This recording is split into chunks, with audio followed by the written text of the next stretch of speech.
कि अजान से हमेशा से परेशानियां होती रही हैं। अपनी धार्मिक स्वतंत्रता को अपने तक ही सीमित रखना है, न कि सामने वाले का धार्मिक स्वतंत्रता हनन हो। तो बच्चों की पढ़ाई डिस्टर्ब होती है या कोई अपना काम कर रहा है उसमें डिस्टर्बेंस होता है। कि हिंदू को भी अपनी शक्ति का प्रदर्शन करना चाहिए। माहौल खराब कहाँ है, हिंदू बोलने लगे हैं, इसको आप माहौल खराब कहेंगे। आज़ादी के 75 साल बाद भी यदि हिंदू और मुसलमानों को ये समझाना पड़ रहा है कि धर्म कैसा विषय है, तो ये दुख का बात है।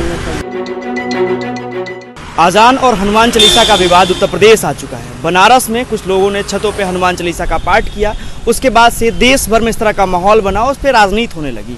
क्या सोचती है आम पब्लिक उत्तर प्रदेश की, लखनऊ की?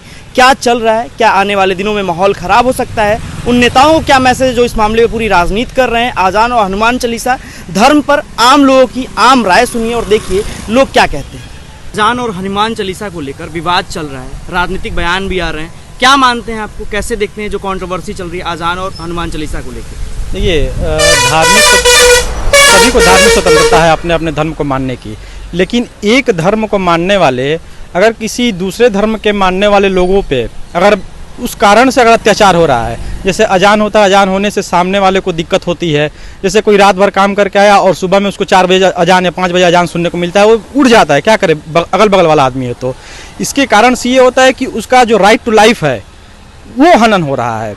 इस कारण से हमें अपनी धार्मिक स्वतंत्रता को अपने तक ही सीमित रखना है, न कि सामने वाले का धार्मिक स्वतंत्रता हनन हो। इसलिए हमें अपने अपने जो धर्म को मानने का अधिकार है वो हम तक सीमित रहना चाहिए, सामने वाले का कोई हनन ना हो। जो लोग राजनीतिक स्वार्थ के लिए, जो नेता, जो सियासी दल इस पर राजनीति कर रहे हैं, उसको कैसे देखते हैं आप? नहीं, ये तो इसमें राजनीति की कोई बात ही नहीं है, क्योंकि सबको ये पता है कि अजान से हमेशा से परेशानियां होती रही हैं। अगर प्राचीन काल में चले जाएं तो कोई लाउड स्पीकर नहीं था, लेकिन आज क्यों उस तरह से, पहले से तो प्रॉफेट मोहम्मद या इन्होंने ऐसा कुछ नहीं कहा था कि लाउड स्पीकर में ही हमको अजान करना है। उस समय था भी नहीं, इतना साइंस आगे भी नहीं था, लेकिन आज उसको थोपा, वो लोग दूसरे को परेशान करने के लिए ये सब इस तरह की चीज़ें कर रहे हैं। तो इसमें राजनीति कोई बात नहीं, इसमें स्पष्ट है, आप भी जानते हैं, मैं भी जानता हूँ। तो कोई राजनीतिक बयानबाजी नहीं हो रही है, जो बातें हैं वो रखी जा रही हैं, सीधी सी बात है। जनता उसको समझे क्या दिक्कत है क्या नहीं। क्या नाम है आपका? अमितेश यादव नाम है मेरा। क्या करते हैं? मैं विशेषी संचालक है। अभी जो माहौल चल रहा है देश में आजान और हनुमान चालीसा को, कई तरह से ऐसे संगठन आए जिन्होंने अपने छतों पे हनुमान चालीसा का पाठ किया, आजान को लेके लोग सड़कों पे उतरे, कैसे देखते हैं पूरे मामले को? ये पूरा मामला समझिए कि एक तरह से हिंदू जागरण का, आज हिंदू जाग रहा है। ये वर्षों से चला आ रहा है, जो मुसलमानों की परंपरा है, जो कहीं से भी मतलब सही नहीं है, क्योंकि ये अपने धर्म को लेके एक तरीके का बढ़ावा देना और अपने विचारों को दूसरे के ऊपर थोपना, ये हिंदू द्वारा, मुसलमानों द्वारा किया गया प्रचार है।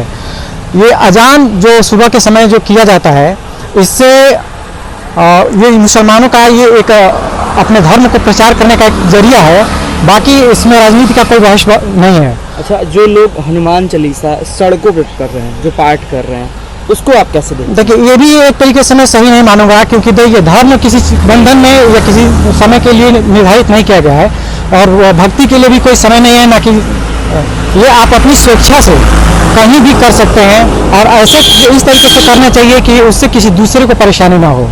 जो लोग नंगी रामनवमी के अवसर पर नंगी तलवारें, कई तरह के हिंसा हुए, उसको कैसे देखते? नहीं, देखिए, ये जैसे आप आज रामनवमी की बात बोल रहे हैं, जैसे फिर ये मुसलमानों में भी त्यौहार होता है कि वो भी अपना अपना हथियार लेकर प्रदर्शन करते हैं। तो एक जरिए से ये हमारे ख्याल से एक अच्छा भी है कि हिंदू को भी अपनी शक्ति का प्रदर्शन करना चाहिए। क्या नाम है? अनिल कुमार यादव। अनिल जी, ये जो अभी बात हो रही थी कि जो आजान और हनुमान चालीसा को लेकर एक विवाद सा चल रहा है जी, दोनों धर्म के लोग सड़कों पे आकर पूजा पाठ कर रहे हैं, नमाज कर रहे हैं, कैसे देखते हैं आप? देखिए, मेरा मानना ये है कि चाहे हिंदू हो या मुस्लिम, जो अजान हो रहा है तो अजान कम अपने कैंपस तक को सीमित रखें, आवाज़ जो भी हो दूसरे से डिस्टर्ब न हो, क्योंकि अगल बगल के बच्चों की पढ़ाई डिस्टर्ब होती है या कोई अपना काम कर रहा है उसमें डिस्टर्बेंस होता है। मेरा मानना तो ये है। उत्तर प्रदेश के मुखिया योगी आदित्यनाथ की जो कार्यशैली है, योगी आदित्यनाथ ने स्पष्ट तौर पे कहा है कि ऐसे लोगों से सख्ती से निपटा जाए, कैसे देखते हैं? योगी कैसे हैं? देखिए, योगी जी ने जो भी निर्णय लिया है वो सही निर्णय लिया है, क्योंकि दोनों पक्षों को वो बोले हैं कि जिसको भी अपना जुलूस निकालना हो या धर्म के नाम पे कोई वो नहीं करेगा। क्या लगता है योगी के आने के बाद स्थिति ऐसी हुई है कि पहले से उत्तर प्रदेश में इस तरह की चीज़ें रही हैं? नहीं, योगी जी के आने के बाद ऐसी स्थिति नहीं हुई, तो अजान बरसों से लोग करते आ रहे हैं। अब ऐसे लोगों पर लगाम लगेगा, जैसे एक लोग बता रहे थे कि हिंदू जाग गया है, मुस्लिम जाग गया है, कैसे देखते हैं आप इन दोनों को कैसे देखते हैं? तो दोनों को देखिए, जो पहले से हम लोगों में हिंदू मुस्लिम का भाईचारा है, भाईचारा के तरीके से रहना चाहिए, न कि मुस्लिम भी हिंदू को परेशान करे, ना हिंदू भी मुस्लिम को परेशान करे। और भैया क्या नाम है आपका? महेश्वर प्रताप सिंह। ये बताइए, जो आजान और हनुमान चालीसा को लेकर जो विवाद चल रहा है, जिस तरह बनारस में हुआ, अयोध्या में हुआ, लोग सड़कों पे उतर रहे हैं और हालात ऐसे कि मुख्यमंत्री को स्पष्ट तौर पे कहना पड़ा कि प्रशासन ऐसे लोगों से सख्ती से निपटे। क्या लगता है माहौल खराब हो रहा है? देखिए, मेरा मानना यह है कि आज़ादी के 75 साल बाद भी यदि हिंदू और मुसलमानों को ये समझाना पड़ रहा है कि धर्म कैसा विषय है, तो ये दुख का बात है। अब तक जो स्थिति थी, हिंदू कहीं बोलते नहीं थे, लेकिन अब हिंदू भी बोलने लगे हैं और अब मुसलमानों को भी समझना पड़ेगा कि धर्म को एक सीमित तक ही, धर्म को सीमित करना ज़्यादा जरूरी है। आप थोप नहीं सकते हम पे। उत्तर प्रदेश में जाति और धर्म की राजनीति हमेशा से होती रही है, हाल के दिनों में भी हो रही है, इस मुद्दे पे भी हो रही है। जो लोग राजनीति कर रहे हैं, एक आम नागरिक के तौर पे उनका क्या मैसेज, आपका क्या मैसेज उनके लिए? देखिए, ये राजनीति आज से नहीं हो रही है, ये राजनीति तो काफ़ी प्राचीन समय से ही हो रही है, लेकिन इसको बढ़ावा नहीं मिलना चाहिए।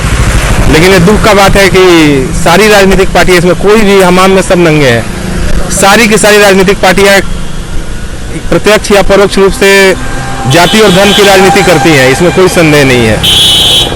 क्या लगता है कि आने वाले दिनों में देश का जो माहौल है वो ऐसा ही बना रहे, खराब हो सकता है, जिस तरह से दोनों धर्म के लोग सड़कों पे उतर रहे हैं? नहीं, माहौल खराब कहाँ है, हिंदू बोलने लगे हैं, इसको आप माहौल खराब कहेंगे? आज तक हिंदू बोल नहीं रहे थे, अब हिंदू बोलने लगे तो माहौल खराब होने लगा, तो एक तरफा विश्लेषण हो गया। ये जो अजान जो विषय है, हमेशा से लगातार इस तरह हिजाब का मुद्दा आया था और अजान जो खुले में पढ़ा जाता है, इससे लोगों को दिक्कतें कई बार आई हैं। कैसे देखते हैं आप? मुझे तो लग रहा है कि सारा का सारा मुद्दा इसमें कहीं ना कहीं इसको उकसाया गया है, पॉलिटिकल मतलब कि माइलेज लेने के लिए। चुनाव बाद ऐसा हो रहा है? चुनाव बाद, चुनाव पहले। देखिए, ऐसा नहीं है, भारत बड़ा देश है, हर बार हमेशा चुनाव होता है। ये अलग बात है कि अभी यूपी में नहीं है, कर्नाटक में है, हो सकता है कि इसका फायदा उनको वहाँ मिले।